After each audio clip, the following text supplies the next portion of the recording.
शांति और सद्भाव पाओ पवित्र राम नारायण राम मंत्र के साथ।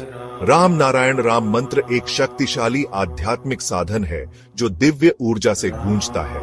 इस मंत्र का जाप करने से मन शांत होता है और आपको उच्च चेतना से जोड़ता है। राम नारायण राम का हर शब्द गहरा आध्यात्मिक अर्थ रखता है। राम भगवान राम की उपस्थिति का आह्वान करता है, जो शक्ति और सदाचार का प्रतीक है।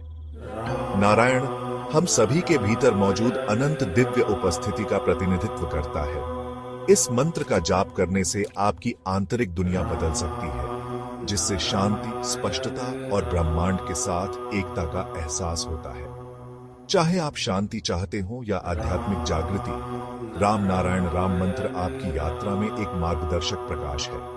तो गहरी सांस लें और इस पवित्र मंत्र के कंपन को अपनी आत्मा में भरने दें। इस जादू को अपनाएं और अपनी आत्मा को ऊपर उठाएं। नमस्ते।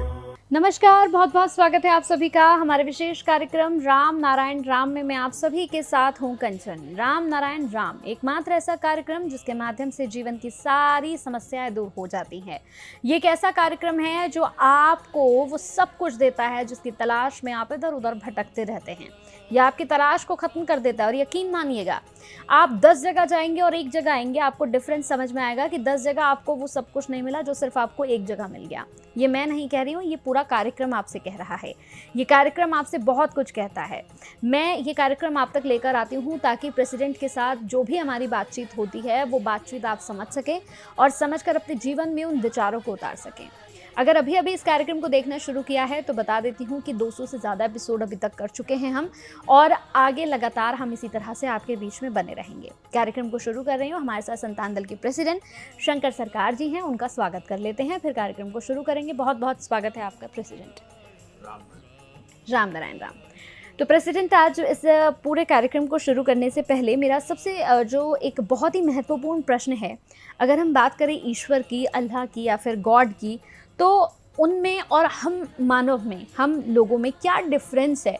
क्योंकि आप कहते हैं कि ईश्वर हमारे अंदर है, हम खुद ही चलता फिरता भगवान हैं, हम खुद ही चलते फिरते ईश्वर हैं, तो फिर उनमें और हम में डिफरेंस क्या है? चलता फिरता मंदिर भी है, जिंदा मंदिर। शरीर हर इंसान, हर जीव, हर पेड़ पौधे का, पेड़ पौधे तो चलता नहीं है लेकिन मूवमेंट तो उनका अंदर अंदर होता है, खान पान चलता है। तो ईश्वर को इंसान को कैसे अलग करेगा? हमारा शरीर जो है, शरीर में हर अंग को काट काट के अलग कर दीजिए, कोई काम कर रहेगा? आँख को काट के टेबल के ऊपर रख देंगे, वही आँख देख सकता है? कान को काट के रख दीजिए, कान सुनेगा? तो हार्ट बीट काट के रख दीजिए, शरीर का फंक्शन चालू रहेगा? शरीर खत्म हो जाएगा। तो जैसा हमारा पूरा शरीर एक सिस्टम सब कुछ के साथ जुड़ा हुआ है, हम लोग भी, इंसान भी, मनुष्य भी, जीव जंतु हो और पेड़ पौधे हो, प्रकृति के साथ इनडायरेक्ट कॉर्डलेस कनेक्शन है। हमको दिखाई नहीं देता है, समझदारी नहीं आता है, लेकिन वास्तव में सत्ता एक है, अलग अलग रूप है। ये अलग अलग रूप को पहचानने के लिए, उनको वैल्यू समझने के लिए वो एक ही बात मेडिटेशन करना पड़ेगा। क्यों? एक से अनगणित होगा। आसमान एक था, आसमान है हमारा आदि पिता और माता। आसमान से अनगणित तारे नक्षत्र, ट्रिलियन बिलियन करोड़ करोड़ करोड़ करोड़ करोड़ तारे है। वो धरती का कोई इंसान आज तक बताने नहीं सका हाउ मेनी स्टार, कितना ग्रह नक्षत्र, स्टार, सूरज, सौरजगत है। तो एक भी कोई स्टार हटा देगा, कोई खत्म हो जाएगा, डिस्ट्रॉय हो जाएगा, डस्ट पार्टिकल हो जाएगा, आसमान का साथ एक हो जाएगा, तो किसी को पता नहीं चलेगा। लेकिन आसमान का गोद में ही तो ये सब तारे नक्षत्र पैदा हुआ। आसमान का गोद से ही उनका स्थायी उनका वास है। तो आसमान कितना बड़ा है, सूरज से लाखों कोटि कोटि गुण बड़ा एक एक स्टार ग्रह नक्षत्र है। ऐसा अनगणित स्टार नक्षत्र है और एक एक स्टार एक एक ग्रह से हजारों करोड़ माइल दूरी है, दूरत्व है, डिस्टेंस है। तो आसमान कितना बड़ा है, सोचने का बात है कि नहीं कि हमारा आसमान कितना बड़ा है। तो जैसा प्रकृति को नहीं काट सकता है, प्रकृति ईश्वर अल्लाह खुदा गॉड तो एप्पल नहीं है जो चाकू से काटेंगे। पेपर से कुछ कर सकता है, पेपर कलम में ड्राइंग करके ये अलग अलग दिखा नहीं सकता है। वास्तव में प्रैक्टिकल में ईश्वर और भगवान बा इंसान का साथ, अल्लाह का साथ, गॉड का अलग नहीं कर, एक ही सत्ता है। हम खाते वो उनको भी खाना मिलता है, उनको मिलता है। हमारा पे नहीं खाता है, वो हम हमारा माध्यम से खाना खाता है। हमारा दुख से उनका दुख है, हमारा आनंद से उनका आनंद है। उनका दुख आनंद बोल के कुछ नहीं है। उसके लिए जो कुछ इंसान चैतन्य सत्ता से, मनुष्यों से, सभी अल्लाह खुदा गॉड का सब कुछ मिलता है। इसलिए हम जब खाते हैं, हमारा शरीर का अंदर जो जो ऑर्गन है, जो कुछ है, सबको भरपूर हो जाता है खाना खाने के बाद। अगर मेडिटेशन करेंगे तो वो भी हमारा साउंड एनर्जी एक ऊर्जा पैदा होता है। तो ये राम नाम का अंदर ही हम लोग सब बसा हुआ है, अलग कैसे करेगा। पेड़ से फल आता है, फल का बीज से फिर दूसरा पेड़ बन सकता है। तो कोई पूछेगा बीज पहले है कि पेड़ पहले है, इसका आंसर कैसे मिलेगा। लेकिन आसमान अभी भी है, उसको देखने से पता चलता है ये इतना बड़ा आसमान लंबा चौड़ाई है जो कोई मेजरमेंट करके, कोई हिसाब करके बता नहीं सकेगा। उनका लंबाई कितना है, चौड़ाई कितना है, उनका डेप्थ कितना है, उनका फंक्शन क्या है, वो मनुष्य बता सकता है और कोई जीव नहीं बता नहीं सकता है। उसके बारे में कोई जीव प्राणी का पता नहीं है। आसमान क्या है, स्टार क्या है, उनका लिमिटेशन है। उनका ताकत, उनका सोच, उसका चिंतन, उनका कर्म एक लिमिटेड जगह में है। एक जैसे कलश में एक कलश ही पानी पकड़ेगा, लेकिन मनुष्य चाहे आसमान में, प्रकृति में जो जो चीज है, सबका पास जा सकता है, सबका पास फिर जाके आ सकता है, देख सकता है, बात कर सकता है, हर कुछ कर सकता है। क्यों? एक कॉर्डलेस कनेक्शन है सिर्फ मनुष्य के लिए। जो राइट मनुष्य का है वो राइट सूरज का नहीं है। जो राइट जो मनमानी इंसान कर सकता है, सूरज नहीं कर सकता, पानी नहीं कर सकता, हवा नहीं कर सकता, धरती नहीं कर सकता, ना आसमान करेगा। आसमान तो हमारा सृष्टिकर्ता है, क्रिएटर है, वही राम नाम है। मनुष्य बहुत कीमती चीज है। मनुष्य जो स्टार है, मनुष्य जो सुपर कंप्यूटर है, मनुष्य ऐसा एक ऊर्जा है जो आसमान ने को दिमाग लगा के चिंतन करके पैदा किया, सृष्टि किया। ये मनुष्य सब कुछ कर सकता है, सब कुछ करने का अधिकार भी है, जन्म से अधिकार है, राइट है।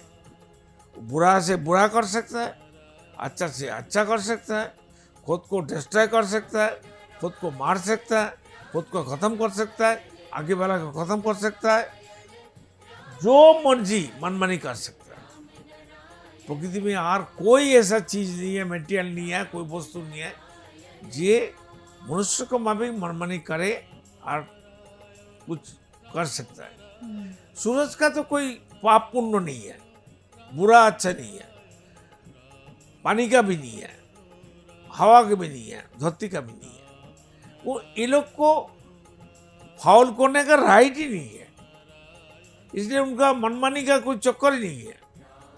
वो एक ही चिंतन में, एक ही सिद्धांत में चलती है। जिस कारण से वो पैदा हुआ, सृष्टि हुआ, आसमान ने उनको पैदा किया, रामनारायण ने उनको सृष्टि किया, क्रिएटर ने उनका लिमिटेशन कर दिया। इससे ज्यादा वो कुछ नहीं कर सकता है। उनका भी मत है, अनगणित तारे नक्षत्र है, पैदा जो जो जन्म लिया, अनगणित तारे नक्षत्र, ये भी एक दिन खत्म हो जाएगा। लेकिन आसमान को कोई पैदा नहीं किया, सृष्टि नहीं किया।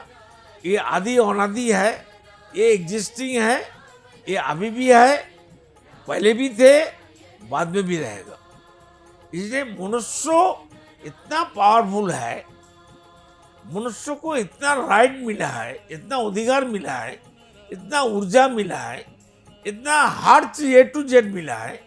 मनुष्य को माफिक इतना अच्छा जन्म, अच्छा प्राणी चैतन्य और कुछ नहीं हो सकता है। सभी वस्तु, सभी प्राणी, सभी उद्भिद, सभी कीट पतंगों सब प्राणमय चैतन्यमय है, लेकिन राइट अधिकार का हिसाब से मनुष्य सबसे ज्यादा है और सुप्रीम है।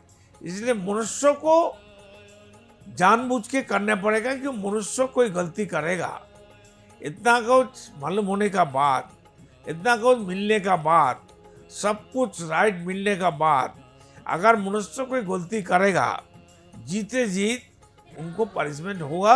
और मरने का बाद इतना पनिशमेंट होगा, इतना उनको दुख उठाने पड़ेगा, कोई सोच नहीं सकता है मरने का बाद क्या होता है इंसान के लिए, मनुष्य के लिए। इसलिए जब तक हर मनुष्य को शरीर है, जिंदा है, तब तक उनको सुधारना चाहिए और विवेकवान होना चाहिए, विवेक के साथ हाथ मिलाना चाहिए। कोई कमी का पीछे भागो मत, कोई ज्यादा चाहने के लिए, पाने के लिए भागो मत। जो होता है, जो मिल रहा है, वही हमारा नसीब है, वही हमारा लिए अच्छा है। ये चिंतन, सोच, सिद्धांत करना चाहिए। क्यों? जिसने हमको भेजा उनको मालूम है हमको जितना दिन धरती में जीना है, रहना है, हमको हमारा क्या क्या जरूरत है, हर इंसान को क्या क्या जरूरत है। उनका हर चीज हमारा धरती में आने से पहले ही सब कुछ भरपूर ठीक ठाक रख के हमको भेजा है। अगर हम कभी स्टूडेंट है, हम घूमने के लिए, स्कूल का जो टीचर लोग स्टूडेंट लोग को लेके जाता है घूमने के लिए, घुमाने के लिए, तो घर वाला उनको कपड़ा अपड़ा, बक्सा और बैग और सब पैसा, सब कुछ जानबूझ के एकदम ज़्यादा से ज़्यादा करके रखता है। अगर वो बंदा जाके, स्टूडेंट जाके वहाँ जुआ खेलेगा, दारू खाएगा, वो ठीक से खुद को रक्षा नहीं करेगा, तब चोरी होगा, उनका सामान चोरी होगा, उनका चीज़ खराब होगा, वो उसका एक्सीडेंट हो जाएगा। उनका जिम्मेदारी तो उनका माता पिता का नहीं है। माता पिता तो सब करके, सब समाज के सब कुछ करके दिया। ठीक उसी तरह हमारा जो ईश्वर है, अल्लाह खुदा गॉड है, जो हमारा असली राम माता पिता है, वो जो हमको धरती में भेजा है, वो हमको धरती में आने से पहले ही एक धरती में हमको जीते जीते हर प्राणी का, हर मनुष्य का, हर जीव का, हर उद्भिद का क्या क्या जरूरत है, क्या क्या समस्या हो सकता है, उनको मालूम है, उनको समझते हैं, देखा भी है। उनका पहले से उनका डिफेंस, उनका सब कुछ जरूरतमंद हर चीज पहले से ठीक ठाक करके रखा है। इसमें कोई समस्या नहीं है। कोई मनुष्य को कोई कमी नहीं है, मनुष्य को कोई चीज कम नहीं होना चाहिए। क्यों? सृष्टिकर्ता धरती में 800 करोड़ मनुष्य आने से पहले ही धरती का ऊपर में, धरती का मिट्टी का नीचे, पानी का नीचे, पानी का ऊपर, हवा में, बतास में, सूरज में, आसमान में कोई कमी नहीं है। सत्ता एक है, बलय एक है, एग्जिस्टिंग सब कुछ है। हम अलग अलग सोचते हैं, अलग अलग हम देखते हैं, इसलिए अलग कुछ नहीं है। ईश्वर और बंदा, मनुष्य, प्राणी, उद्भिद, कीट, पतंग, कुछ भी हो, डस्ट पार्टिकल, गॉड पार्टिकल, अणु, परमाणु, ईश्वर से, राम नाम से, आसमान से अलग नहीं है। बिल्कुल दर्शकों, अगर आपको ये कार्यक्रम अच्छा लगा, उम्मीद करूंगी कार्यक्रम बहुत अच्छा लगा होगा, समझ में भी ज़रूर आया होगा, लेकिन फिर भी मन में अगर किसी तरह का कोई प्रश्न है, कोई उलझन है, तो नंबर्स हम फ्लैश करें, नंबर्स पर कॉल कर सकते हैं। संतान दल से जुड़ने के लिए इन्हीं नंबर्स पर कॉल करके जानकारी आप प्राप्त कर सकते हैं। संतान दल से जुड़ने के लिए दर्शकों आपको बहुत ज़्यादा कुछ नहीं देना है, सिर्फ 1 रुपया देकर आप संतान दल से जुड़ सकते हैं। ये जो QR कोड हम आपको स्क्रीन शेयर पर यहाँ पर कर रहे हैं, इस QR कोड पर आप सिर्फ 1 रुपया डालेंगे और आप संतान दल के यहाँ पर संतान दल के मेंबर बन जाएंगे। आप संतान दल के प्रेसिडेंट से बैठकर बात कर पाएंगे और प्रेसिडेंट से आप कोई भी बात कर सकते हैं। आपके मन में किसी भी तरह का विचार हो, बेझिझक होकर, विनम्रता से, सम्मान के साथ आप पूछिएगा, आपको उत्तर अवश्य मिलेगा। तो चलिए फिर वक्त हो चला है इस कार्यक्रम को विदाई की ओर लिए चलने का। कल फिर आपसे मुलाकात होगी दर्शकों, एक और खास विषय पर हम जरूर चर्चा करेंगे। तब तक के लिए हमें इजाजत दे दें। बहुत बहुत धन्यवाद प्रेसिडेंट आपका। राम नारायण राम। देखिए कार्यक्रम राम नारायण राम प्रतिदिन प्रातः 6:40 से साधना टीवी पर एवं सोमवार से शनिवार प्रातः 7:30 से व रविवार प्रातः 7:50 से एवं रात्रि 10:30 से ईश्वर टीवी पर एवं प्रातः 7:30 से साधना प्लस पर एवं प्रातः 10:30 से हर खबर न्यूज पर एवं रात्रि 8:30 से RN टीवी पर। पृथ्वी पर मौजूद 800 करोड़ मानव ही मेरा समस्त परिवार है। आप भी जुड़े अपने इस परिवार संतान दल से। संसार में धर्म के नाम पर जो व्यापार हो रहा है, उस व्यापार से बचने और धर्म का सही आधार क्या है, ये जानने के लिए आप भी जुड़े संतान दल से। पृथ्वी, आकाश, जल, सूर्य और वायु, इन सभी पर किसी का मालिकाना हक नहीं है। प्रकृति हम सभी की है, हम सभी इसका हिस्सा हैं। इस प्रकृति से मित्रता करने के लिए संतान दल में आपका स्वागत है। आप कौन हैं? कहां से आए हैं? अपनी आत्मीय गहराई को समझने के लिए जुड़े संतान दल से। क्या आप निराश हैं, हताश हैं, जीवन में उन्नति पाना चाहते हैं, तो आज ही जुड़े संतान दल से। मन अशांत है, क्या जीवन में दुख और परेशानियां बढ़ती जा रही हैं, तो सच्चे मन से आज ही जुड़े संतान दल से। मेरे आत्मा के आत्मीय गर्व स्वयं महाकाश राम नारायण राम के स्वरूप श्री श्री बालक ब्रह्मचारी महाराज के अमूल्य व्याख्यानों एवं तत्वों पर आधारित ये धार्मिक ग्रंथ आदि वेद उन्हीं की परम कृपा से जनगण एवं समस्त प्राणी जगत की मुक्ति के उद्देश्य से श्रेष्ठ सेवा के रूप में समर्पित करता हूँ। शंकर सरकार।